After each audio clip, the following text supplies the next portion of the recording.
பரலோகத்தில் இல்லை தகப்பனே, நாங்கள் உங்களுடைய வார்த்தையை கனப்படுத்துகிறோம்.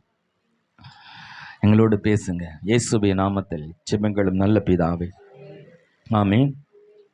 ஹல்லேலூயா.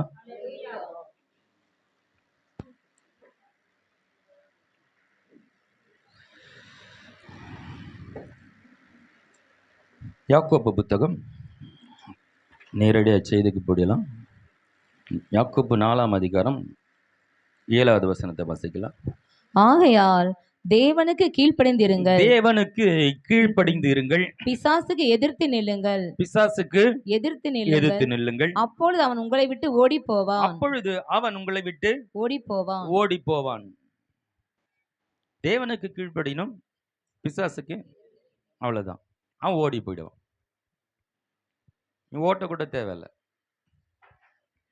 தேவனுக்கு கீழ்ப்படினும், பிசாசுக்கு ஆமா. இப்ப தேவனா பிசாசா என்றதை புரிஞ்சுக்கிற சக்தி நமக்கு இருக்கணும் இல்லையா? ஒருத்தர் வந்து பேசுறாங்கன்னா அவங்க மூலம் கடவுள் பேசுறாரா பிசாசு பேசுறான்றது புரிஞ்சிக்க முதல் தெரிஞ்சிருக்கணும். அப்போதான் நம்ம எதிர்த்து நிற்க முடியும் இல்லையா? இல்லைன்னு கேட்டேன்னு பிசாசு பேசுறதுல ஆமா போட்டுட்டு நம்மளும் அதை நம்பி நம்ம அறியாமலே பாவத்தை செய்ய வேண்டிய, தவறான காரியங்களை செய்ய வேண்டிய ஒரு சூழ்நிலைக்கு நம்ம தள்ளப்படுவோம். செய்த பிறகுதான் தெரியும். அந்த ரூட்ல போய் பள்ளத்தில் விழுந்த பிறகு தான் தெரியும், நான் தப்பான ரூட்ல வந்துட்டேனே இல்லையா? ரெண்டு பக்கம் ஒரு ரோடு, ரெண்டு பக்கம் பிரியுது. ஒரு பக்கம் இந்த பக்கம் போன ஆபத்துன்னு போட்டிருக்கு ஒரு போர்டு, இந்த பக்கம் வந்து இந்த பக்கம் ஒரு நல்ல பாதைன்னு போட்டிருக்கு. அந்த போர்டையே பார்க்காம, ஆபத்துன்னு இருக்கிற அந்த போர்டு போட்டிருக்கு அந்த பாதையில், அந்த போர்டையும் கவனிக்காம நீ பாட்டுக்கு அந்த வழியில் போயிட்டேன்னா அதில் விழுந்து தானே ஆகணும் இல்லையா? அந்த வார்த்தைகள் ரொம்ப பவர்ஃபுல்லானது. இந்த வார்த்தை நம்மளை அழிக்கும் செய்யும், வாழ வைக்கும் செய்யும். பிசாசு தடுக்கிற வார்த்தைகள் நம்மளை அழிச்சிடும். தேவனுடைய வார்த்தை ஜீவனுள்ளதாக இருக்கிறது, நம்மளை உயிர்ப்பிக்கிறதா இருக்கிறது, நம்மளை குணமாக்குறதா இருக்கிறது, நம்மளை ஆற்றல் உள்ளவர்களாய் மாற்றுகிறது, தேவனை போல நம்மை செயல்படுத்துகிறதாய் கடவுளுடைய வார்த்தையில் அப்படிப்பட்ட வல்லமையை வைத்திருக்கிறார். ஆதியிலே வார்த்தை இருந்தது, அந்த வார்த்தை தேவனிடத்திலிருந்து, அது தேவனாய். ஆமா, இந்த பைபிளை நீங்க கவனம் பண்ணணும். பைபிளை ஆமா கையில வச்சுக்கிட்டு, தலைமாட்டில் வச்சுக்கிட்டு, கால் மாட்டில் வச்சுக்கிட்டு, இந்த பக்கம் வச்சுட்டு அந்த பக்கம் வச்சுட்டு, தோடிச்சு வச்சுக்கிட்டு, அதுக்கு பைபிள் இல்லை. அதனால உங்களுக்கு ஒண்ணுமே நடக்க போறதில்ல. அதில் படிச்சு முற்றிலும் தெய்வனுடைய இருதயம் அதில் எழுதப்பட்டிருக்கு. கடந்த காலம், நிகழ்காலம், எதிர்காலம் எல்லாவற்றையும் எழுத இருக்குது. என்ன நடக்க போறது என்பது எது இருக்கிறது. குறிப்பா உங்களை பற்றிய ஜாதகம் அதில் எழுதப்பட்டிருக்கு. ஹலோ, யாரோ ஒரு மனுஷன் ஒரு ஜாதகத்தை எழுதி கொடுக்குறான். அந்த ஜாதகத்தில் ஒன்று இது உனக்கு நடக்கும், கிடைக்கும்னு ஏதாவது ஒன்று எழுதிருக்குன்னு வச்சுக்கோங்க. அதை தாண்டி உங்களால் யோசிக்க முடியாது. அதுக்குள்ளே உங்கள் வாழ்க்கை அடங்கிடும். ஆனால் எல்லை இல்லாத காரியங்களை தேவன் உங்களுக்காய் வாக்குத்தத்தங்களை வைத்திருக்கிறார். ஹல்லேலூயா. உங்களுடைய கற்பனை கேட்டாது. எனக்கா இந்த வார்த்தை, எனக்காக அது சொல்லுகிறார், நானா இப்படி இருக்க போகிறேன், என்னை குறித்து ஆண்டவர் பேசுகிறார் என்று உங்களுடைய தலையெழுத்தை அது படிக்கும் பொழுது உங்களுக்கு ஆச்சரியமா இருக்கும். ஹல்லேலூயா. அதனால இந்த தலையெழுத்தை நீங்க படிங்க. அதுதான் உங்க கையில் இருக்கிற வேத புத்தகம். ஆண்டவர் என்னை குறித்து அதில் என்ன எழுதியிருக்கிறீங்க, எனக்காக வைத்திருக்கிற ஆசீர்வாதங்கள் என்ன, என்னால என்ன முடியும் நீங்க இதுல சொல்லி வச்சிருக்கீங்க, நீங்க யார், இதெல்லாம் நீங்க படிக்கணும். வேதத்தை நீங்க கனம் பண்ணணும். அது உங்களை கனம் பண்ணும். அது சொல்லுவாங்க, வேதத்தை சுமக்கிறவர்களை வேதம் அவர்களை சுமக்கும் என்று. ஹல்லேலூயா. இந்த வேதத்தை சுமக்கிறதுனா கையில சுமக்கிறது இல்லை, உங்களை இருதயத்துல வைத்து சுமக்கணும். என் வீடு ஃபுல்லாக வசனம் இருக்கிறது இல்லை, நல்லது தான், நம்ம அடிக்கடி பார்க்கறது நல்லது. ஆனால் அது நம்ம இருதயத்தில் இருக்கா, அந்த ஆழத்தில் பதிந்து இருக்கா, அந்த வசனங்கள் நம்மை நடத்துதா, பேசுதா? வசனம் இருதயத்தில் வைத்திருந்தா அது நம்மோடு பேசணும். ஒரு தப்பு செய்யும் போது அந்த வசனம் வரணும். பார், வசனம் இப்படி சொல்லுது, நீ இப்படி செய்யக்கூடாது. அதான் உங்களுக்குள்ள இருந்த கடவுள் பேசுறது. உள்ளே இருந்தால் தானே ஆண்டவர் பேச முடியும் இல்லையா? வேதத்தை தொடுறதில்ல, வேதத்தை படிக்கிறது இல்லை, வசனத்தை கவனிக்கிறது இல்லை. சபைக்குள்ளே வந்து உக்காஞ்சிட்டு கடைக்காரனை பற்றி யோசிக்கிறதும், நாளைக்கு என்ன பண்ணலாம், பலவிதமான காரியங்களை குறித்து இங்கே யோசித்துட்டு கர்த்தருடைய வசனத்தை கவனிக்காத பொழுது பாருங்க அவங்களுடைய நிலைமை என்ன. சபைக்கு வந்து அவங்க ஆசீர்வதிக்கப்படாமல் போகிறதுக்கான வாய்ப்புகள் இருக்கிறது. அதனால் கவனமாக நீங்கள் கவனிங்க. தேவனுக்கு கீழ்ப்படிந்து, பிசாசுக்கு அவன் உங்களை விட்டு சொல்லுங்க, அவன் உங்களை விட்டு, பக்கத்தில் அவன் உங்களை விட்டு ஓடி போவான். எது தின்னனால ஓடி போறனை பார்த்து நீங்க ஏன் பயப்படுறீங்க? இப்படி எது தின்னனால ஓடிடுவான் அவன். அவனை பார்த்து ஏன் பயப்படணும் நீ? பயப்பட தேவையில்லை. எபேசியர் புத்தகம் 6ஆம் அதிகாரம் 17வது வசனம் வாசிப்போம்.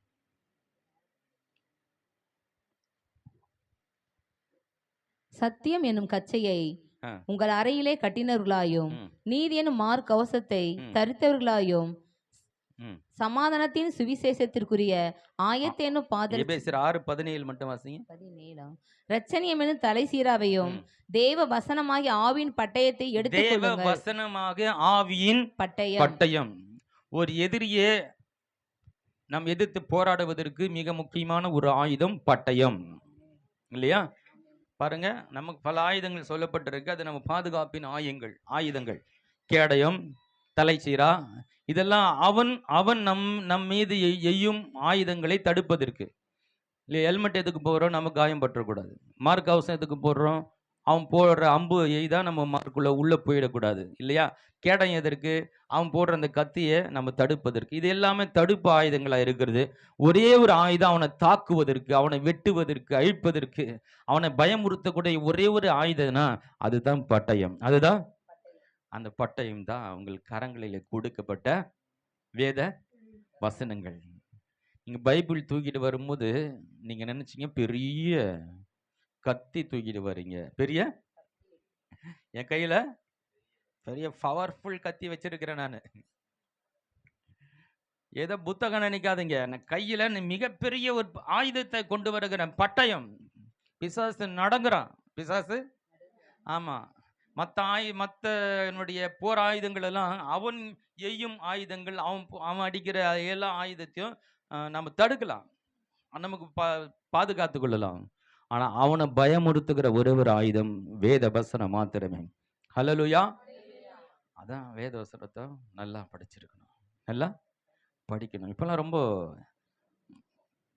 வேத வசனத்தை செல்போன் அதுவே வாசிக்குது. புத்தகத்துல அதை செலக்ட் பண்ணி போட்டிங்கன்னா உங்க படிக்க தெரியவிட பரவாயில்ல, அதை போட்டு விட்டா நீங்க என்ன பண்ணலாம்? பைபிள் வாசிக்க தெரியாதவங்களாம் கேட்கலாம், இல்லையா? அதனால அதிகமாக எனக்கு படிக்க தெரியலனா நீங்கள் வசனத்தை சபையில் வந்து ரொம்ப கவனமாக கேளுங்க. சரி, இப்போ செய்திக்கு நேராக போகலாம். ஆதியாகமம் புத்தகத்தில் 3ஆம் அதிகாரம் அதில் 9லிருந்து 11 வசனம் வாசிக்கலாம். அப்பொழுது தேவனாகிய கர்த்தர் ஆதாமை கூப்பிட்டு நீ எங்கே இருக்கிறாய் என்றார். நீ எங்கே இருக்கிறாய் என்றார். அதற்கு அவன் நான் தேவனுடைய சத்தத்தை தோட்டத்திலே கேட்டு நான் நிர்வாணியா இருப்பதினால் பயந்து ஒளிந்து கொண்டேன் என்றார். அப்பொழுது அவர் நீ நிர்வாணி என்று உனக்கு அறிவித்தவன் யார்? புசிக்க வேண்டாம் என்று. போதும். அதாவது மனிதனை படைத்து முதலாவது மனிதனை கேட்கிற முதல் கேள்வி, முதல் கொஸ்டின், கடவுள் மனிதனிடத்துல கேட்கிற வேதத்துல முதல் கேள்வி ஒண்ணு கேட்கிறார். ஆண்டவர் சொன்னதை அவன் செய்யக்கூடாததை செஞ்சான். அவன் பாவம் செஞ்சிட்டான், பாவி ஆயிட்டான். அதனுடைய விளைவாகத்தான் அவனுடைய கண்கள் திறக்கப்பட்டு அவன் நிர்வாணி என்று அவன் அறிந்து கொண்டு அவன் பயந்து ஒளிந்து கொண்டிருக்கிறான். இதெல்லாம் ரியாலிட்டி. இதெல்லாம் ஆண்டவருக்கு தெரிஞ்சும் கூட, அந்த நிலைமை புரிஞ்சும் கூட ஆண்டவர் அவனை ஒரு கேள்வி கேட்கிறார். உன்னை நிர்வாணி என்று, அந்த வசனம் மட்டும் பாருங்க. அப்பொழுது அவர் நீ நிர்வாணி என்று உனக்கு அறிவித்தது யார்? உனக்கு அறிவித்தவன் யார்? யார் அறிவிச்சது? பிசாசு அறிவிச்சது அங்க இல்ல. பாவத்துல தள்ளிட்டு அவங்க போயிட்டான், மூஞ்சி போச்சு. பாவத்தை செஞ்ச பிறகு அவனுக்குள்ள குற்ற உணர்வு வந்துடுச்சு. குற்ற உணர்வு வந்து தானே யோசிக்க ஆரம்பிச்சிடான். நான் நிர்வாணி ஆயிட்டேன், நான் ஆண்டவரை பார்க்க முடியாது, நான் தகுதி இல்லாதவன் ஆயிட்டேன்னு சொல்லி அவன் கொஞ்சம் போட்டான். இவன் அதிகமாக அதை பற்றி யோசித்து இவனே என்ன பண்ணான், நிறைய காரியங்களை சிந்திக்க ஆரம்பிச்சு நான் ஒரு நிர்வாணி என்ற ஒரு தீர்மானத்துக்கு வந்துட்டேன். அதெல்லாம் கேட்குற உன்னை நிர்வாணி என்று அறிவித்தது யார்? யாருமே சொல்லியப்பா. இங்க பிசாசு கூட நிர்வாணின்னு சொல்லல. ஒன்று தப்பான காரியத்தை நடத்தி தான் தப்பு செஞ்சுட்டேன். அது நிமித்தமா நான் அந்த ஒரு தவறை செஞ்சு பாவம் செஞ்ச பிறகு, தேவன் வார்த்தையை மீறின பிறகு என்ன ஒரு மனிதனுடைய நிலைமை மாறுகிறது. நம்ம பிசாசு கடவுளுக்கு பிடிக்காத ஒரு காரியத்தை செய்ய வச்சுட்டா, அடுத்தது அவன் வந்து பெருசா ஒன்றும் செய்யற வேலை கிடையாது. நாமளே என்ன பண்ணுவோம், நம்ம அது பண்ணிட்டோமே, நமக்கு அதுக்கு தகுதி இருக்கா, நம்மள ஆண்டவர் பார்ப்பாரா, நம்மளை வந்து ஆண்டவர் நம்மளை மன்னிப்பாரா, நம்மளெல்லாம் ஆசீர்வதிப்பாரா, இப்படி அது டெவலப் ஆகிட்டே போகுது. சிந்தை டெவலப் ஆகிக்கிட்டே டெவலப் ஆகி இப்போ ஆண்டவர்கிட்ட நல்ல உறவில் இருந்த அவன் தேவனை சந்திக்க முடியாத நிலைமைக்கு அவனு இப்போ ஆண்டவர் எப்போதும் போல தான் வராரு இல்லையா? எப்போதும் போல அந்த சாயங்கால வேளையில ஆண்டவர் இந்த ஆதாமை சந்திக்கு எப்போதும் போல தான் வருகிறார். இவன் தான் ஓடி ஒளிந்து கொண்டிருக்கிறான். ஆதாமே, ஆதாமே, நீ எங்கே இருக்கிறாய், எங்கே இருக்கிறாய் என்ன? டெய்லி வந்து எப்பா நான் வந்த உடனே என்னோட குரலை கேட்டு என்னோட பேசுனீங்க, இன்னைக்கு எங்க காணப்பா, உனக்கு என்ன ஆச்சு, எங்க இருக்கிற? அவன் பாவம் செய்தாலும் கூட அவன் பாவின்னு இங்க தள்ளி விடணும்ன்ற ஒரு எண்ணத்துல இவர் பேசுறதா பார்க்க முடியல. அவனுடைய மனசு தான், அவன் தான் தன்னை ரொம்ப மோசமான கற்பனை பண்ணிக்கிட்டு தான் தேவ சமூகத்துக்கு வராம ஒளிந்து கொள்கிறத பார்க்க முடிகிறது. இவ்வளவு தவறு செஞ்சு கூட அவனை சந்திக்க தேவன் வருகிறது இங்க பார்க்க முடிகிறது. அவன் தன்னை நிர்வாணி என்று சொன்னாலும் தேவன் இவனை நிர்வாணி என்று சொல்லவில்லை. அதான் கேட்கிற, உனக்கு யாருப்பா சொன்னது, நீ வேஸ்ட், நீ பிரயோஜனம் இல்லை, நீ லாய்க்கு இல்லை, நீ தகுதி இல்லை இப்படின்னு சொல்லி உன்னை யார் சொன்னது? நான் சொல்லலையே. இந்த நிலைக்கு உன்னை ஆளாக்கினது யார்? கேட்கிற, நான் புசிக்க கூடாது நீ சொன்னதை செஞ்சிட்டியா, அதனால வந்த விளைவிப்பா அது. உன் மனசே உன்னை குற்றவாளியா. நீயே பாருங்க, ஒரு சின்ன பிட்டை போட்டு போயிடுவான். அது இந்த பிட்டு டெவலப் ஆகி என்ன கடைசியில் பிசாசு சொல்ல தேவை, நம்மளே சொல்லியிருப்போம், நான் தான் வேஸ்ட்டுங்க, எனக்கெல்லாம் வந்து அதெல்லாம் நடக்குமா, எனக்கு அதெல்லாம் கிடைக்குமா, எனக்கு இப்படி ஆயிடுச்சே, இவ்வளோ காலம் கடந்து போச்சே, எனக்கு ஞாபக சக்தி இல்லை, எனக்கு வந்து அந்த அளவுக்கெல்லாம் ஒரு திறமை கிடையாது, இப்படி சொல்லி நம்மளை பிசாசு என்ன பண்ணுறான், நம்மளே சொல்ல வைக்கிறான். பாருங்க, தேவன் என்ன சொல்லுகிறார் என்பதே நம்மை மறக்க செய்து நம்மை தகுதியற்றவர்களாய் குறைவு உள்ளவர்களாக நம்மளால முடியாது நடக்காது என்ற காரியங்களை நாமே சொல்லும்படியாக நம்ம வாயை திசை திருப்பிட்டால நம்ம கதை கந்துட்டோம்.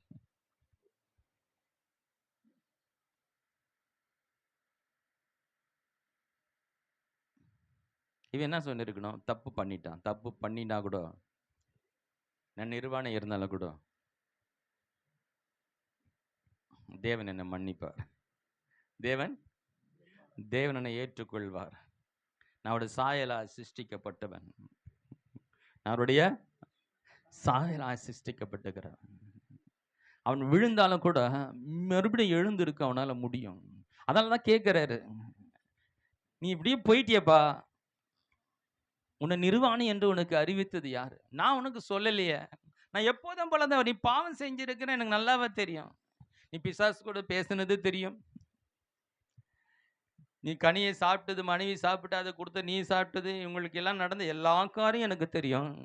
நான் எதுவுமே தெரியாதது போல, நீ செய்த பாவத்தை அவர் பார்க்காதது போல, அவர் கண்டுக்காதது போல அழகா வந்து எப்போதும் போல, எப்போது அந்த டைமுக்கு வந்து எப்படி மீட் பண்ணுவாரோ, எப்படி கூப்பிடுவாரோ, எப்படி பேசுவாரோ, அதுல ஒரு புள்ளி கூட, ஒரு சின்ன மாற்றம் கூட இல்லாம, வித்தியாசப்படுத்தாம, அதான் மாறாதவருங்க அவரு. ஹலோ, இவன் தவறு செஞ்சு மாறிட்டான், தன்னை ஒரு குற்றவாளியா பாவிய நினைக்க ஆரம்பிச்சு. தேவன் மாறல பாருங்க, இவ்வளவு பாவத்தை செஞ்ச கூட அவர் எப்போதும் போல ஒரே நிலையில அவருடைய அன்புல மாற்றம் இல்லாம எப்போதும் போல பேசுறாரு. வந்து ஆதாமே தினமும் வருவியே, இன்னைக்கு எங்கப்பா போனேன், ஆதாமே நீ எங்க இருக்கிற? நான் நிர்வாணியா இருப்பதனால பயந்து ஒரே கேள்வி, உன்னை நிர்வாணி என்று உனக்கு அறிவித்தது யார்? பாருங்க, தேவனுடைய வார்த்தை எப்பொழுதும் நாம எவ்வளவு கீழே போயிருந்தாலும் அது தூக்கி நிறுத்துறதா தான் இருக்குது. எவ்வளவுதான் பெரிய பாவத்தை செஞ்சிருந்தாலும் தேவன் நம்மளை பரிசுத்தவானா பார்க்கிறாரு. நாம் செய்த பாவத்தை தான் அவர் வெறுக்கிறாரே தவிர நம்ம ஒருபோதும் அவர் வெறுக்கிறதே இல்லை. ஹலோ, நல்லா புரிஞ்சுக்கணும். நாம் செய்த தவறுகள், மீறுதல்களை அவர் வெறுக்கிறார். ஆனா நம்மை அவர் வெறுக்கல. ஏன்னா நாம் அவருடைய சாயலாய் சிருஷ்டிக்கப்பட்டிருக்கிறோம் இல்லையா? ஒரு குழந்தை நம்ம மேல என்ன பண்ண, எட்டி ஒதுக்குது, கக்கா போயிடுது, உச்சா போயிடுது. ஒரு பெரிய தொடப்ப கட்டை எடுத்துன்னு வந்து ஏன் மேலையா உச்சா போன நீ போட்டு அடி அடின்னு அடிப்பீங்களா?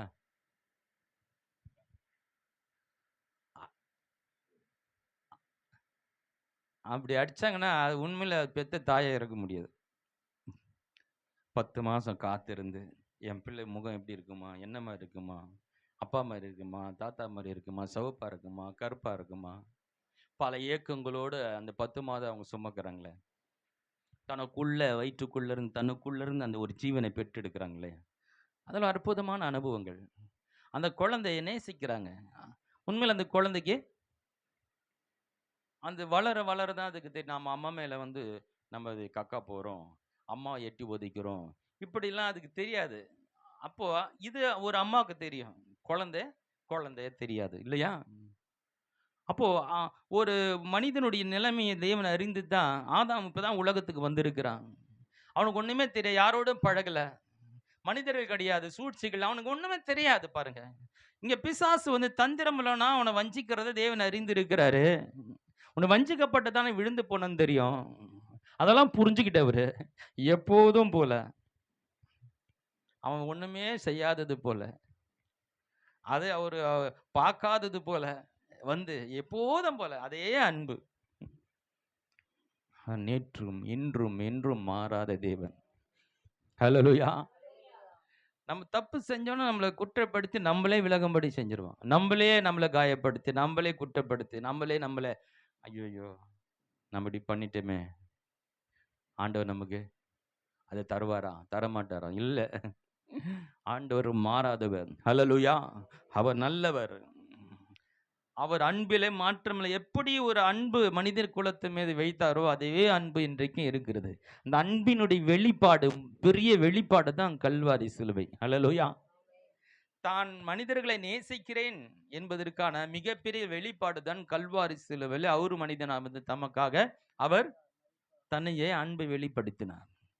ஆண்டவர் மனிதனை முழுமையா நேசிக்க ஒரே ஒரு காரணம், அவன் தவறு செய்தாலும் கூட, பாவம் செய்தாலும் கூட அவனை மன்னித்து ஏற்றுக்கொண்டு மறுபடியும் உருவாக்க ஒரே ஒரு காரணம், அவருடைய சாயலாக அவருடைய ரூபத்தின்படி நம்மை சிருஷ்டித்தபடினாலே.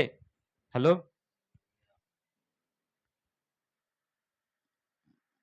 பிசாசு பாவம் செஞ்சான், உடனே ஆண்டவர் பரலோகத்தில் அவனை தள்ளினார், அவனுக்காக நரகத்தை உண்டாக்கினார். இப்போ யாரெல்லாம் பிசாசுடைய வார்த்தை கேட்டு பாவமான வழியில் போகிறாங்களோ அவங்களுக்கும் அவன் வார்த்தை கேட்டு போகிறதுனால அவங்களும் நரகத்துக்கு போகிறாங்க. இப்போ பிசாசுக்கு ஒரு தண்டனை நியமிக்கப்பட்டு இருக்கிறது. ஆனால் மனிதனுக்கு நாமளும் பாவம் செஞ்சோம் பிசாசை பேச கேட்டு.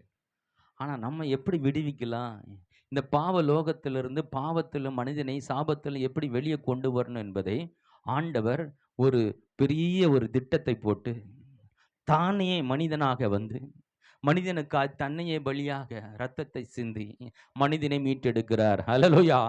இதுல இருந்து பிசாசுக்கும் தேவ தூதர்கள் மேல் இருக்கிற தேவனுடைய காரிய அன்பிற்கும் மனிதர்களாக நம்மேல் தேவன் வைத்திருக்க அன்புக்கும் மிகப்பெரிய வித்தியாசம் இருக்கிறது. ஹல்லேலூயா.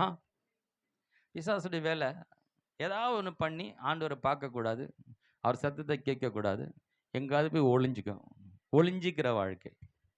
சபைக்கு எதனா ஒன்று பண்ணிட்டு வரமாட்டாங்க அடிக்கடி. அந்த அனுபவத்தை நானும் வாலிப நாட்களில் பட்டிருக்கிறேன். ஒரு சின்ன தவறு செய்ய நமக்கு அங்கே போக பிடிக்காது. சரி, நம்மலாம் போக தகுதியா, நம்ம இந்த மாதிரி தவறை பண்ணுறோமே.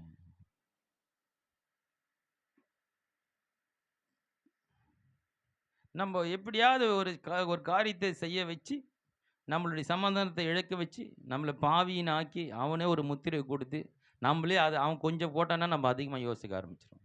யோசித்து நாமளே என்ன பண்ணுவோம், கர்த்தரை விட்டு விலகக்கூடிய ஒரு மனநிலைக்கு வந்துட பாருங்க. ஆதாமை நீ எங்கே இருக்கிறாய்? நான் நிர்வாணியா இருக்குதை நான் ஒழிஞ்சுக்கிட்டேன்ப்பா. நான் சொல்லியப்பா, எவ்வளோ பாவம் செஞ்சாலும் நான் உன்னை என்ன சொல்லலை, உன்னை நிர்வாணின்னு சொல்லலையேப்பா. ஒன்று புரிகிறது, எப்படிப்பட்ட பாவியும் கர்த்தருடைய வார்த்தை நீதிமானாய் மாற்றுகிறது. ஹல்லேலூயா.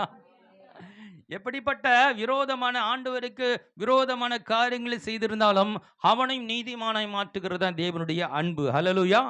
ஆகையினால கர்த்தருடைய வார்த்தை எப்போதும் நம்ம என்ன செய்கிறது, புதுப்பித்து கொண்டிருக்கிறது, உயிர்ப்பித்து கொண்டிருக்கிறது, நமக்கு ஒரு ஜீவனை கொடுத்து கொண்டிருக்கிறது, நமக்கான நன்மைகளை கொண்டு வருகிறதா இருக்கிறது. நாம் எவ்வளவா தவறு செய்தாலும் அதை மன்னிக்க கூடியதா இருக்கிறது, நம்மை மாற்றுகிறதா இருக்கிறது. எப்போதும் நம்முடைய நல் வாழ்க்கை காய் கொடுக்கப்பட்டதுதான் கர்த்தருடைய வார்த்தை. அதை நாம் சார்ந்து கொள்ளும் போது, அதை புரிந்து கொள்ளும் போது, பிசாசுடைய வருகையை புரிந்து கொண்டு அவனை எதிர்த்து நிற்க முடியும். எதிர்த்து நிற்க முடியும்.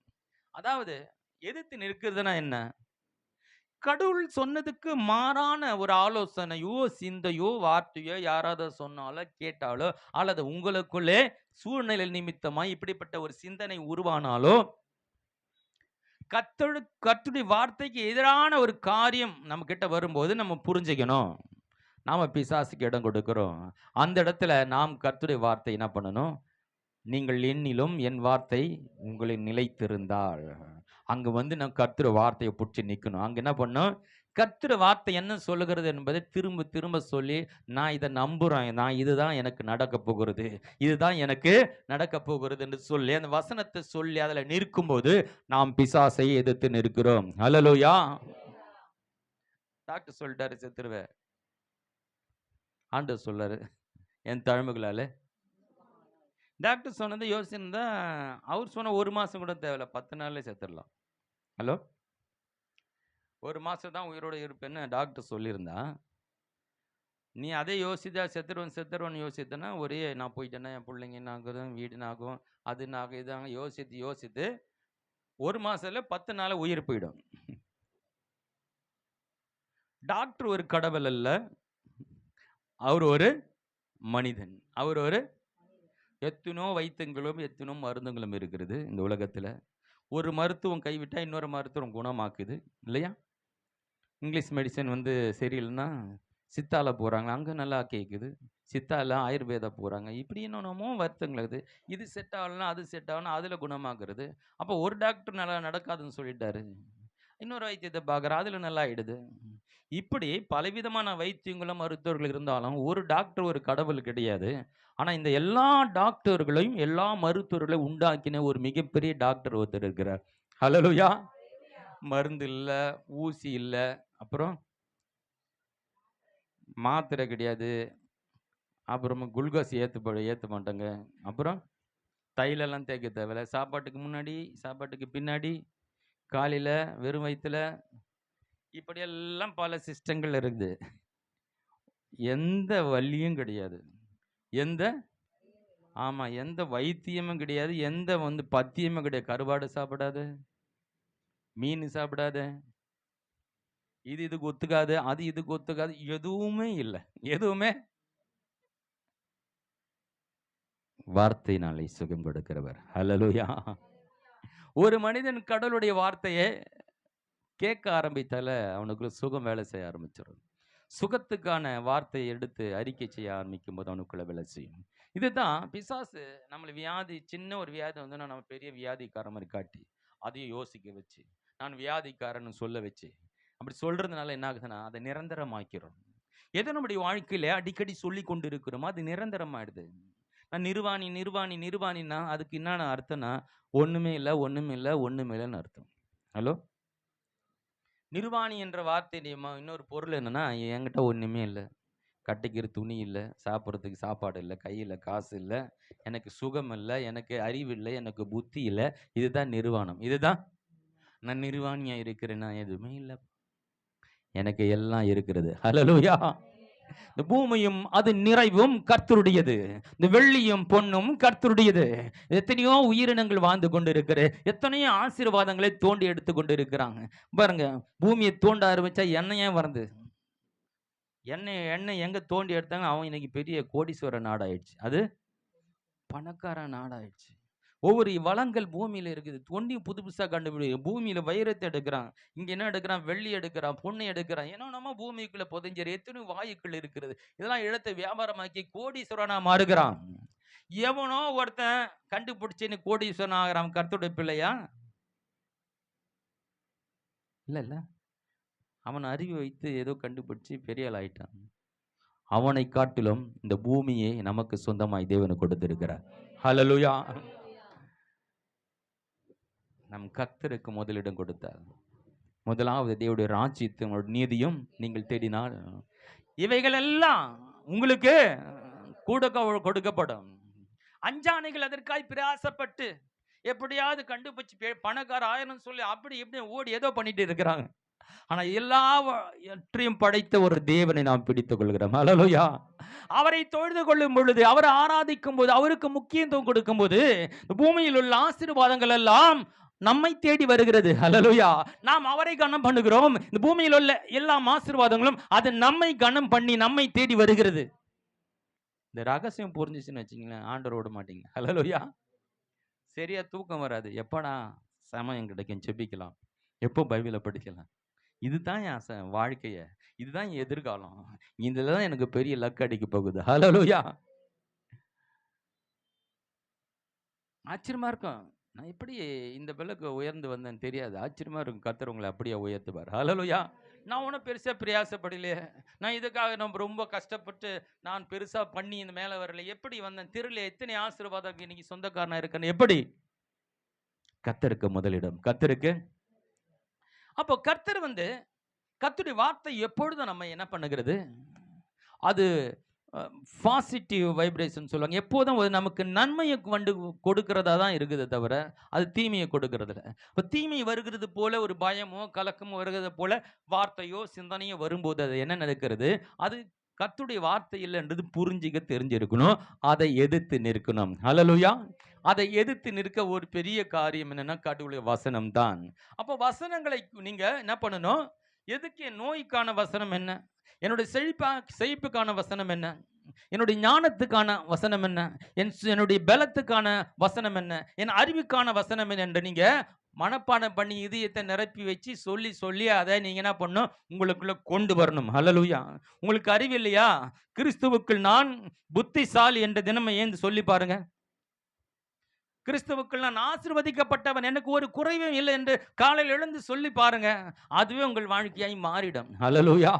பிசாசு இப்படி சொல்ல வச்சிடான், நான் நிர்வாணின். அவரை கேட்கிற, யாருப்பா சொன்னது உனக்கு, யார் உனக்கு சொன்னது, நீ நிர்வாணின்னு சொல்லிட்டு தெரிஞ்சுட்டு இருக்கிற, இந்த பூமியும் நிறையும் உனக்கு கொடுத்து இருக்கிறேன் நானு, ஒண்ணுமில்லைன்னு சொல்லிட்டு இருக்கிறியே, எல்லாம் உனக்கு தான் கொடுத்துருக்கிறேன். ஒரு வசனத்தை வாசிக்கலாம். லூக்கா எழுதின புத்தகத்தில் நாம் திருப்பிக் கொள்ளலாம். 15:17 24 வரைக்கும் வாசிக்கலாம். 15ஆம் அதிகாரம், லூக்கா 15ஆம் அதிகாரம் 17 24. அவனுக்கு புத்தி தெளிந்த போது அவன் என் தகப்பனுடைய கூலிக்காரர் எத்தனையோ பேருக்கு பூர்த்தியான சாப்பாடு இருக்கிறது, நானோ பசியினால் சாகிறேன். நான் எழுந்து என் தகப்பனிடத்திற்கு போய் தகப்பனே பரத்துக்கு விரோதமாகவும் உமக்கு முன்பாகவும் பாவம் செய்தேன். இனிமேல் உம்முடைய குமாரன் என்று சொல்லப்படுவதற்கு நான் பாத்திரன் அல்ல. உம்முடைய கூலிக்காரரில் ஒருவனாக என்னை வைத்துக் கொள்ளும் என்று சொல்லி எழுந்து புறப்பட்டு தன் தகப்பனிடத்தில் வந்தான். அவன் தூரத்தில் வரும்போது அவனுடைய தகப்பன் அவனை கண்டு மனதுருகி ஓடி அவன் கழுத்தை கட்டிக்கொண்டு அவனை முத்தம் செய்தான். குமாரன் தகப்பனை நோக்கி தகப்பனே பரத்துக்கு விரோதமாகவும் உமக்கு முன்பாகவும் பாவம் செய்தேன். இனிமேல் உம்முடைய குமாரன் என்று சொல்லப்படுவதற்கு நான் பாத்திரன் அல்ல என்று சொன்னான். அப்பொழுது தகப்பன் தன் ஊழியக்காரரை நோக்கி நீங்கள் உயர்ந்த வஸ்திரத்தை கொண்டு வந்து இவனுக்கு உடுத்தி இவன் கைக்கு மோதிரத்தையும் காலுக்கு பாதரட்சையும் போடுங்கள். கொளுத்த கன்றை கொண்டு வந்து அடியுங்கள் நாம் புசித்து சந்தோஷமா இருப்போம். அடுத்து என் குமாரனாகிய இவன் இவன் மரித்தான் திரும்பவும் உயிர்த்தான் காணாமல் போனான் திரும்பவும் காணப்பட்டான். அப்படியே அவர்கள் சந்தோஷப்பட தொடங்கினார்கள். நல்லா கவனிக்கணும். இந்த கதை உங்களுக்கு தெரியாதவங்க யாரும் இருக்க மாட்டேங்கன்னு நான் நினைக்கிறேன். அதனால ஒரு கோடு நான் காமிச்சிடுறேன். ஒரு அப்பாவுக்கு 2 பிள்ளைங்க. மூத்த மகன் எல்லா வேலையும் செஞ்சுட்டு இருக்கான். சின்ன பையன் கெட்ட நண்பர்களோடு சேர்ந்து சொத்தை பிரித்து கேட்குறான். அந்த அப்பா நல்ல அப்பா பிரித்து கொடுத்துறாரு. அப்பா இருக்கும்போது யாரும் பிரித்து கொடுக்க மாட்டாங்க. ஆனால் எனக்கு கொடுத்துறாரு நல்ல அப்பா. இவன் வாங்கிட்டு போய் தூர தேசத்தில் போய் தப்பான வழியில் வாழ்ந்து எல்லாத்தையும் சொத்தை அழிச்சிட்டு அவன் அழிஞ்சு அந்த நாட்டில் ஒரு பெரிய பஞ்சம் வந்துடுது. பஞ்சம் வந்ததுனால இவன் கையில் ஒன்றும் இல்லை. பன்னி கூட்டத்தை மேய்க்கிறவங்கிட்ட போய் வேலை கேட்டு அங்கே வேலைக்கு செய்கிறான்.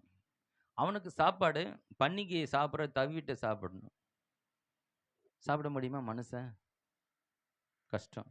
ஆனால் அதுவும் அவனுக்கு கிடைக்கலையா. அதுவும் அந்த பன்னியை வந்து சாப்பிட்றது அடிச்சுக்கி பிடிச்சிக்கும் பொழுது அது போடுற சாப்பாடை இவனை கொஞ்சம் சாப்பிட்டுக்கணும். அது சாப்பிட பண்ணி விடுறதில்ல. பல பன்னிகளை வந்து உயிர்ந்து ஏந்து சாப்பிட்றது. அந்த பன்னி சாப்பாடு சாப்பிட்றதுக்கு அதுவும் கிடைக்கல. இப்போ தான் யோசிக்கிறான். அவன் புத்தி தெளிந்து நம்ம அப்பா கிட்ட வேலை செய்கிறவங்களா நல்ல சாப்பாடு நல்ல சம்பளம் ஜெகஜோதியா வேலைக்காரன் நல்லா இருக்கிறானே, நம்ம அந்த அப்பா விட்டுட்டு வந்து இப்படி கஷ்டப்படுறோமே அவனு புத்தி தெளிஞ்சு மறுபடியும் போய் ஒரு வேலைக்காரனை சேர்ந்துரும். ஒரு நிம்மதியாக சாப்பாடு கிடைக்குமே, அது கூட சம்பளம் வச்சு நிம்மதியாக இருக்கலாம். அப்பா இல்லை புள்ளன்னு சொல்ல கட்டிக்கிட்டு போகிற வேலை, நான் ஒரு வேலைக்காரன் நல்லா இருந்துட்டு போயிடலாமே அப்படின்னு நினச்சி புத்தி தெளிஞ்சு வருகிறான். அவன் மைண்டு ஃபுல்லாக ஒன்று நிரப்பி வச்சிருக்கிறான். உட்காருங்க. இதைத்தான் தேவன் வந்து அதை பற்றி கண்டுக்கவே இல்லை. அதான் சொல்கிறான், நான் நிர்வாணி அவன் சொல்ல கேட்குறேன், இதையே ஏன்பா சொல்லிட்டு இருக்கிற, நானா உனக்கு சொன்னேன், யார் சொன்னதுன்னு கேட்குறாருல்ல. அதே போல தான் இங்கே இவன் ஒன்று தான் பாவம் செஞ்சுட்டேன், ஆண்டருக்கு விரோதமான காரியங்களை செஞ்சுட்டேன்னு மனதெல்லாம் நிரம்பி நாம் செஞ்சதனால இப்படி இருக்கிறோன்னு சொல்லி மனசை நிரப்பிக்கிட்டு அவன் சொல்றான். அந்த வசனம் மட்டும் 2 முறை சொல்லப்பட்டிருக்கு, வாசிங்க. நான் எழுந்து தகப்பனே உனக்கு விரோதமாக, அந்த 2 முறை சொல்றேன் பாருங்க. நான் எழுந்து என் தகப்பனிடத்துக்கு போய் தகப்பனே வரத்துக்கு விரோதமாக உமக்கு முன்பாக பாவம் செய்தேன். இனிமேல் உம்முடைய குமாரன் என்று சொல்லப்படுவதற்கு நான் பாத்திரன் அல்ல. உம்முடைய கூலிக்காரரில் ஒருவனாக என்னை வைத்துக் கொள்ளும் என்றார். சொல்லி எழுந்து புறப்பட்டு அங்க சொல்லிக்கிட்டே வரான். இப்போ அங்கதான் வரான். அங்க அப்பா கிட்ட போனும் போது பாவ அறிக்கை பண்ணின்னு வரான். என்ன வந்து புள்ளன்னு சொல்ல தகுதி இல்லை, வேலைக்காரனா சேர்த்துங்கப்பா அப்படின்னு அங்கேயே சொல்லிக்கிட்டு இதையே புலம்பிக்கிட்டு அங்கேருந்து வரான் வீட்டுக்கு. அப்பா வீட்டுக்கு அப்பாவை பார்க்கறான். அந்த அந்த அந்த சம்பவத்தை குமாரன் தகப்பனை நோக்கி, தகப்பனே பரத்துக்கு விரோதமாகவும், மறுபடியும் அப்பா பார்த்தோன்னு சொல்றாரு, உமக்கு முன்பாகவும் பாவம் செய்தேன். அப்பா பார்த்து இந்த சொல்றான், இனிமேல் உம்முடைய குமாரன் என்று சொல்லப்படுவதற்கு பாத்திரன் அல்ல என்று சொன்னான். அப்பொழுது தகப்பன் தன் ஊழியக்காரை நோக்கி, நீங்கள் உயர்ந்த வஸ்திரத்தை கொண்டு வந்து இவனுக்கு உடுத்தி இவன் கைக்கு மோதிரத்தை. நல்லா கவனிக்கணும். ஒரு முறை அவன் சொல்லிக்கிட்டே வர்றான், அப்பா கிட்டேயும் வந்து இந்த விஷயத்த சொல்றான், நான் உனக்கு புள்ளன்னு சொல்ல தகுதி இல்லை, உனக்கு விரோதமா பரலோகத்துக்கு விரோதமா பாவம் செஞ்சேன், அதனால என்ன ஒரு கூலிக்காரனா சேர்த்துங்க அப்படின்னு சொல்றான். நல்லா கவனிக்கணும். இது நல்லா படிச்சிங்கன்னா இந்த அறிக்கையை அவர் காது கொடுத்து வாங்கலை, காதலை. நல்லா கவனிக்கணும். இவன் பாவ அறிக்கையும் செய்த பாவத்தை குறித்தும் எல்லாத்தையும் பேசிட்டு வரான். அங்கேயே சொல்லிட்டு வரான். இங்க வந்து சொல்லும் போது அதையும் காதலை வாங்கிக்கல. அப்போ என்ன, அவன் பாவம் செய்திருந்தாலும் அவன் பாவியா பார்க்காம, துரோகம் பண்ணியிருந்தாலும் அவன் துரோகியை பார்க்காம அவர் சொந்த பிள்ளையாய் பார்க்கிறார். ஹல்லேலூயா. அவனை அறிக்கை பண்ண அடுத்த வரி வாசிங்க.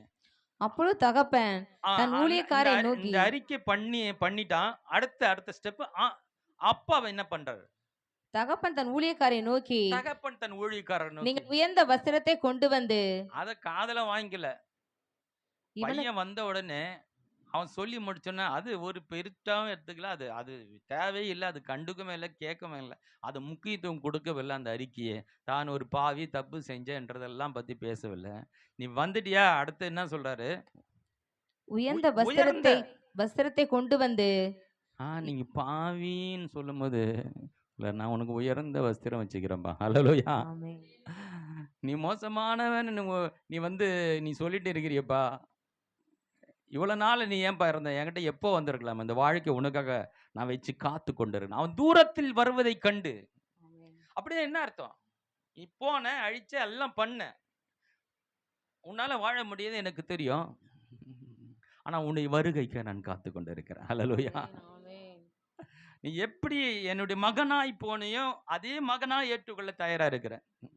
என்கிட்ட இருக்கும்போது நான் உன்னை எப்படி பார்த்துக்கிட்டனோ, எப்படி வச்சிருந்தனோ அதே நிலைமையில நீ எனக்கு துரோகங்களும் அநியாயங்களும் செய்திருந்தாலும் நான் உங்களை அப்படியே ஏற்றுக்கிறேன்னு சொல்லி அவனை வருகைக்காய் ஒவ்வொரு நாளும் அவர் காத்து கொண்டிருந்தால், தூரத்தில் வருவதை கண்டு எந்த ஒரு கேள்வியும் கேட்காம அவனை ஓடி அவனை கட்டி பிடித்து மாறி மாறி முத்தமெடுத்து, நான் உன்னை நேசிக்கிறேன், நான் உன்னை நேசிக்கிறேன், நான் உன்னை நேசிக்கிறேன், நான் உன்னை வெறுக்கவில்லை என்பதை முத்தத்தினாலே அவர் என்ன செய்தார்? அவருடைய அன்பை வெளிப்படுத்தினாரு. இவன் தான் சொல்லிட்டு இருக்கிறான். என்ன சொல்லிட்டு இருக்கிறான்? இப்படி நடந்து கொண்டே இருக்குது, முத்தமிட்டுன்னே இருக்கிறாரு. இங்க ஒருத்தன் வாயில ஒன்று சொல்லிட்டே இருக்கிறான், அங்க ஒன்று அன்பை வெளிப்படுத்திட்டே இருக்கிறாரு. இங்க ஒன்று நடந்துகிட்டு, நான் உம்முடைய குமாரன் என்று சொல்வதற்கு நான் பாத்திரன்ல, உனக்கு விரோதமாகவும் பரத்துக்கு விரோதமாகவும் பாவம் செய்தேன், என்னை ஒரு கூலிக்காரனா ஏற்றுக்கொள்ளும். இந்த பக்கம் அறிக்கை சொல்லிட்டு இருக்கிறாரு, அங்க முத்தமிட்டு கொண்டு இருக்கிறார். ஹல்லேலூயா. அருமையான தேவனுடைய பிள்ளைகளே, கர்த்தர் உங்களை முத்தமிட்டு கொண்டு இருக்கிறார். நீங்க அவர்கிட்ட சேரணும், இருக்கணும்ன்ற அவருடைய விருப்பம். நீங்க எதையோ ஒன்று அறிக்கை பண்ணினி, எதோ நான் பாவிய முடியாது நடக்காதுன்னு சொல்லி பிசாசு உங்களை குற்றப்படுத்தி காயப்படுத்தி நீங்களே தவறான காரியங்களே பேசிக்கொண்டு இருக்கும்படியாய், தேவனை விட்டு தூரத்தில் இருக்கும்படியாய் செய்து கொண்டு இருக்கிறான். ஹல்லேலூயா. அவர் உன்னை முத்தமிட்டு கொண்டு இருக்கிறார். அவன் அறிக்கை பண்ணினுகிறான், இங்க உயர்ந்த வஸ்திரத்தை அடியுங்கள். அப்புறம் சொல்லுங்க, நீங்கள் உயர்ந்த வஸ்திரத்தை கொண்டு வந்து. அங்க ஒரு அறிக்கை நடக்குது, இங்க ஒரு அறிக்கை நடக்குது. இது கடவுளுடைய வார்த்தைக்கும் பிசாசு உங்களை சொல்ல வைத்த வார்த்தைக்கும் பெரிய வித்தியாசம் பாருங்க. இவனுக்கு உடுத்தி உயர்ந்த வஸ்திரங்களை இவனுக்கு உடுத்தி, இவன் கைக்கு மோதிரத்தையும், இவனுக்கு கைக்கு மோதிரத்தையும், கால்களுக்கு பாதரட்சைகளையும் போடுங்கள், போடுங்கள். கொளுத்த கன்றை கொண்டு வந்து அடியுங்கள். நாம் புசித்து சந்தோஷமாய் இருப்போம். ஹல்லேலூயா. புசித்து சுருக்கமா சொன்ன, நீங்க அவர்கிட்ட இருக்கிறது உங்களுக்கு கிடைக்கிற சந்தோஷம் வேற, அதை காட்டிலும் நீங்கள் அவரோடு இருக்கிறத அவர் சந்தோஷப்படுகிறார். ஹல்லேலூயா. நீங்கள் அவருடைய அருகில் இருக்கிற, அவரோடு இருக்கிறத தேவன் மகிழுகிறார். அதுதான் பிசாசு உங்களை கூட இருக்காதபடி, அவருடைய அன்பையும் ருசிக்காதபடிக்கு, அவர் தவறானவரை காண்பிட்டு கிட்ட சேராதபடிக்கு, நீ ஒரு நிர்வாணி, நீ பாவம் செய்தவன், நீ சரியில்லை, நீ தகுதி இல்லை, உனக்கு ஒண்ணும் இல்லைன்னு சொல்லி உங்களை உதவாத கரைகளாய் மாற்றி, பிரயோஜனமற்றவர்களாய் மாற்றி, உங்களுடைய ஆசீர்வாதத்திற்கு நீங்களே தடையாக்கும்படியாய் உங்கள் வார்த்தையை பயன்படுத்தி தேவனை விட்டு பிரித்து வைக்கிறவனா இருக்கிறான். கர்த்தர் உங்களை நேசிக்கிறார். ஹல்லேலூயா. நான் சொல்றேன், எப்படிப்பட்ட பாவங்களை நீங்கள் செய்திருந்தாலும் உங்களை ஏற்று உங்களை அன்பு கூற அவர் நல்லவராக இருக்கிறார். ஹல்லேலூயா. ஒரு வரி கூட அவன் செஞ்ச பாவத்தை பேசவே இல்லை. அவர் அந்த டாபிக் எடுக்கல, செய்த தவறுகளை அவர் பேசவே இல்லை.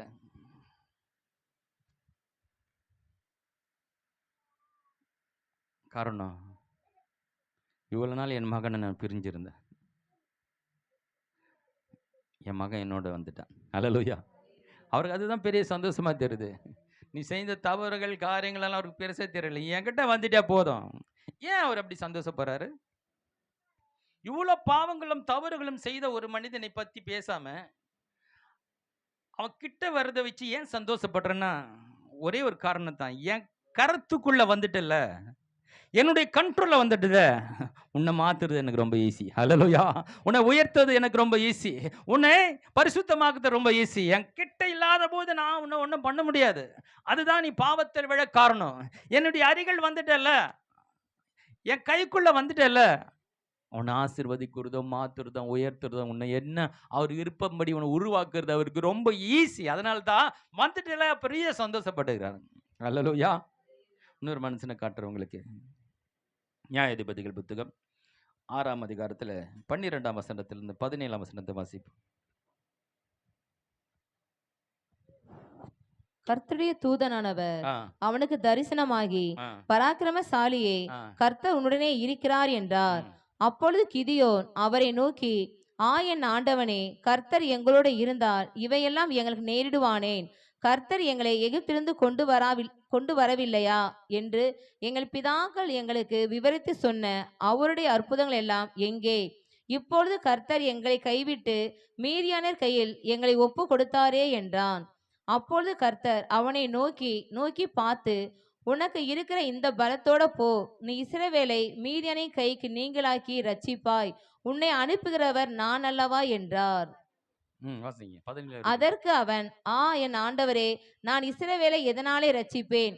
இதோ மனாசையில் என் குடும்பம் மிகவும் எளியது, என் தகப்பன் வீட்டில் நான் எல்லாரிலும் சிறியவன் என்றான்.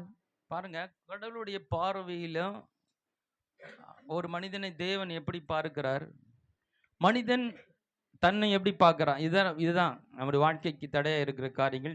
நாம் என்ன குறித்து என்ன நினைச்சிட்டு இருக்கோம். என் குடும்பம் ரொம்ப சின்ன குடும்பம், நான் சாதாரண குடும்பத்தில் பிறந்திருக்கேன், எனக்கு படிப்பு கிடையாது, எனக்கு சில குறைபாடுகள் இருக்கிறது, எனக்கு நான் ரொம்ப ஒரு எளிமையானவன், இதெல்லாம் வச்சுக்கிட்டு நம்ம இவ்வளவுதான் ஒரு எல்லைக்குள்ள வர முடியும்னு சொல்லி அவன் பயந்து நடுங்கி வாழ்ந்து கொண்டிருக்கிற ஒரு மனுஷனாக இந்த கிதியோன் இருக்கிறான். ஃபர்ஸ்ட் பார்த்த உடனே ஒரு வார்த்தை விடுறாரு பாருங்க, அது ஃபுல்லாவே அவனுடைய வாழ்க்கைக்கும் அவனுடைய எண்ணத்துக்கும் எதிரான ஒரு காரியத்தை தேவன் பேசுறார். என்ன பேசுற? முதல் வசனம் வாசிங்க. கர்த்தருடைய தூதனானவர் அவனுக்கு தரிசனமாகி பராக்கிரமசாலியே அப்படின்னா அதுக்குடைய பொருள் என்னன்னா, எதை கொடுத்தாலும் செய்து முடிக்கிறவனே, ஹல்லேலூயா, எதையும் சாதிப்பவனே, எதுக்கும் தயங்காதவனே, எல்லாவற்றையும் நீ பராக்கிரமசாலியா, எது வந்தாலும் எதிர்த்து நிற்கக்கூடியவனே, ரொம்ப பவர்ஃபுல்லான ஒரு வார்த்தை இங்க பயன்படுத்துகிறார். ஆனா அதுக்கு எதிராக அவனுடைய ஸ்டேட்மெண்ட் என்ன இருக்குதுன்னா, எங்க கூட கர்த்தர் இருந்தா அதெல்லாம் நடக்குமா? நான் ஒரு சாதாரண மனுஷன் தானே, நான் எப்படிப்பட்ட குடும்பத்துல வந்தேன், என் வாழ்க்கை ஏன் எப்படி இருக்குது பாருங்க. எவ்வளவு ஒரு பெரிய ஒரு வித்தியாசத்தை பாருங்க. தேவன் ஒரு மனிதனை எப்படி பார்க்கிறார், நாம எப்படி பார்த்து கொண்டு இருக்கிறோம். இதுதான் இன்னைக்கு நமக்கு பிரச்சனை. கர்த்தர் வார்த்தை என்னை குறித்து என்ன சொல்லுகிறது என்பதை நம்ம மனசுல வச்சுட்டாலே நம்ம பராக்கிரமசாலி ஆயிடுவோம். ஹல்லேலூயா. அதான் தேவன் சொன்னதை திருப்பி சொல்லிட்டே இருக்கணும். அதான் அறிக்கை. நம்ம என்ன பண்ண போறோம், புது வருஷத்துலேருந்து அறிக்கையின் பலன்கள் என்ற தலைப்பில் கொஞ்ச நாள் படிக்க போகிறோம். நம்ம வாயில வசனத்தை சொல்றதுனால எப்படிப்பட்ட நன்மைகள் நமக்கு நடக்கும் என்பதை குறித்து நம்ம புது வருடத்திலேருந்து நம்ம அந்த தலைப்பை கொஞ்சம் படிக்கலாம்.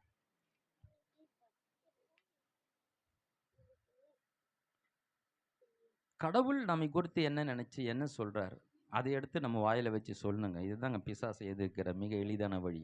ஹல்லேலூயா. யார் என்ன சொல்லலாம், இல்லை என் மனசை சொல்லலாம், நான் என்னுடைய சூழ்நிலை நிமித்தமாக எனக்கும் சில காரியங்கள் தோணலாம்.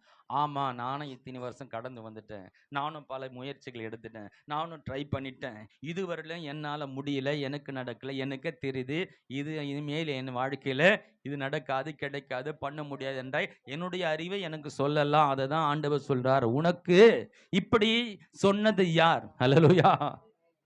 அதனால நாம என்ன நினைக்கிறதுனா முக்கியம் இல்ல, யார் என்ன சொன்னாங்கன்றது முக்கியம் இல்ல, கர்த்தருடைய வார்த்தை என்ன சொல்லுகிறது. ஹல்லேலூயா. கர்த்தருடைய வார்த்தை எனக்கு சொந்தமானது.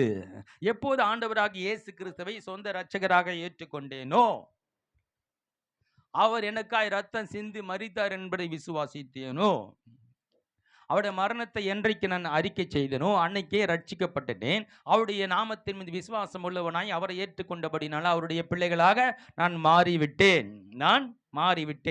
இப்போ கிறிஸ்துவனுடைய சந்ததியா ஆகிவிட்டேன். இப்போ நான் வாக்கு தத்தங்கள் இஸ்ரவேல் ஜனங்களுக்கு கொடுக்கப்பட்ட வேதத்தில் அனைத்து வாக்கு தத்தங்களும் கிறிஸ்துவுக்கு உள்ளாய் அது ஆம் என்றும் ஆமென் என்றும் இருக்கிறது. இந்த வேத வசனத்தில் எல்லா வாக்கு தத்தங்களும், எல்லா ஆசீர்வாதத்தின் வாக்கு தத்தங்கள் எனக்கு சொல்லப்பட்டிருக்குது. எல்லாமே எனக்கு சொந்தம். எப்போது ஆண்டவராக இயேசுவை நான் ஏற்றுக்கொண்டேனோ, இப்போ எனக்கு இந்த வாக்கு தத்தங்கள்லாம் எனக்கு சொந்தமாயிடுச்சு. ஹலோ, இப்போ சொந்தமானது என்ன பண்ணும்? இப்போ உனக்கு உதாரணம் சொல்கிறேன். உங்கள் அப்பா அம்மா உங்கள் பேரில் ஒரு லேண்டு எழுதி வச்சுட்டு போயிட்டாங்க. ரொம்ப நாளாக தெரியல. அப்புறம் எப்படியோ கண்டுபிடிச்சி அந்த பத்திரத்தை பார்க்குறீங்க, என் பேரில் இந்த லேண்டு இருக்குன்னு. இவ்வளோ நாள் தெரியாமல் இருந்தீங்க. அந்த லேண்டை பார்க்கவில்லை, எங்கே இருக்குதுன்னு தெரியல, அதை பற்றி தெரியாதெல்லாம் இருந்தீங்க. இப்போ அந்த லேண்டு எனக்கு தெரிஞ்சிடுச்சு, என் பேரில் தான் எனக்கு சொந்தம்னா. இப்போ என்ன பண்ணணும்?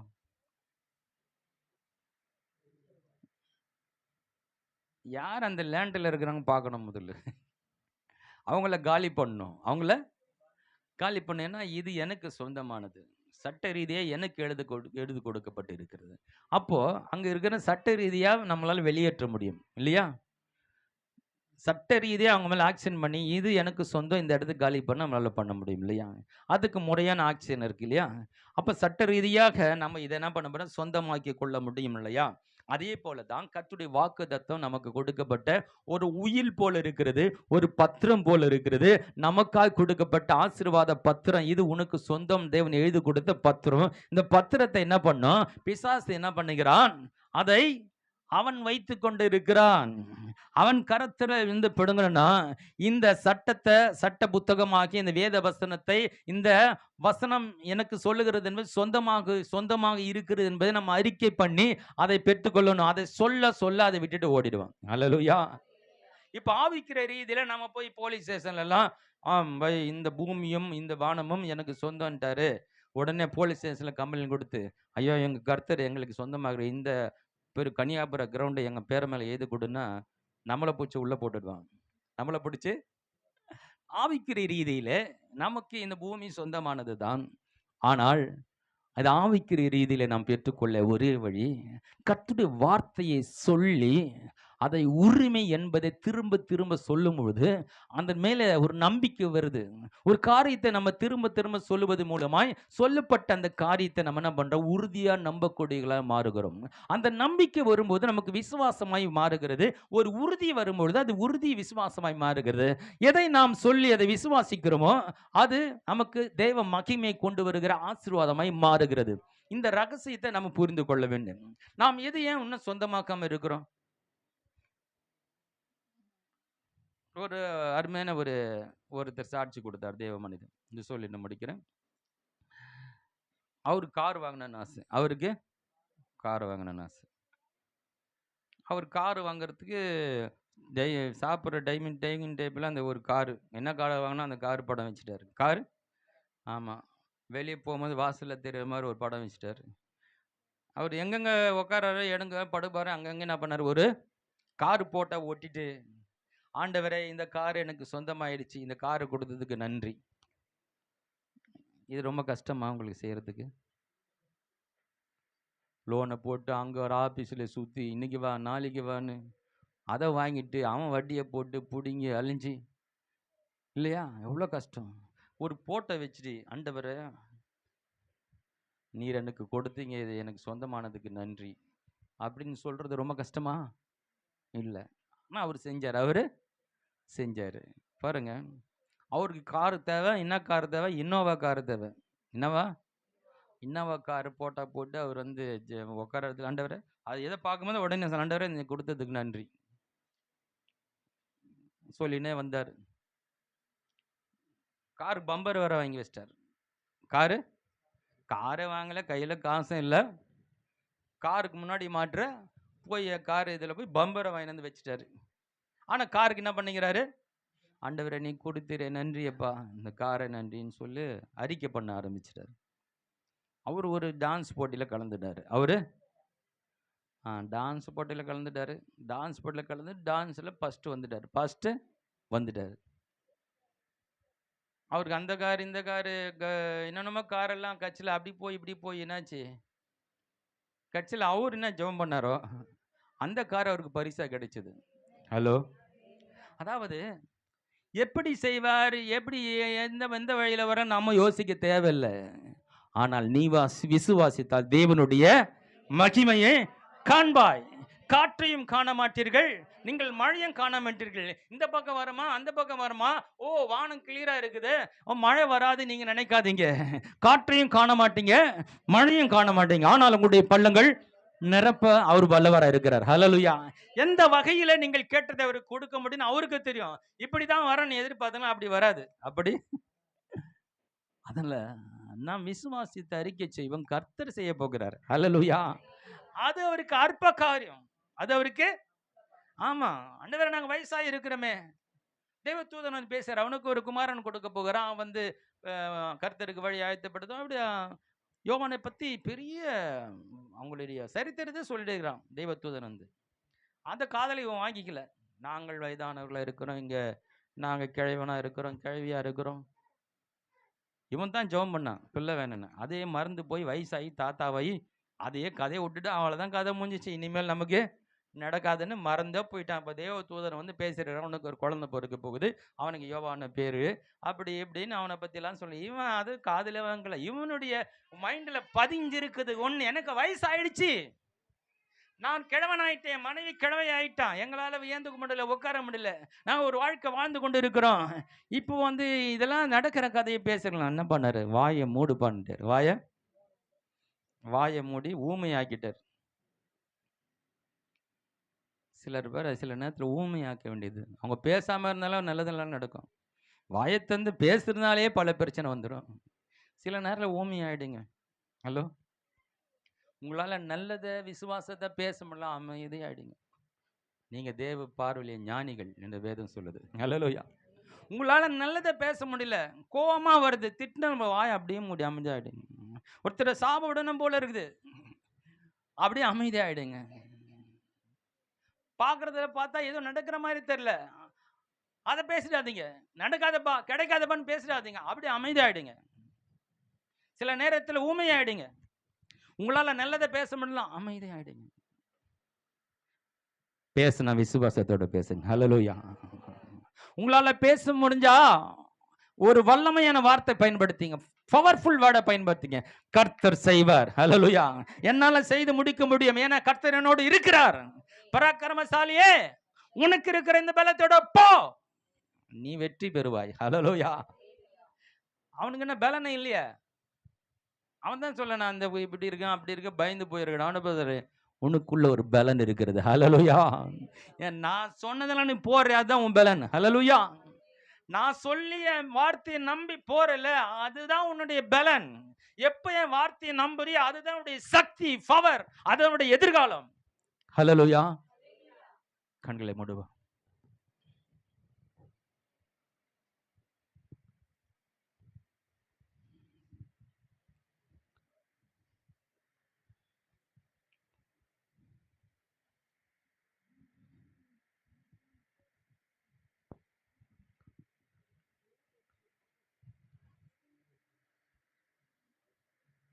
துன்பங்கள் தொல்லைகள்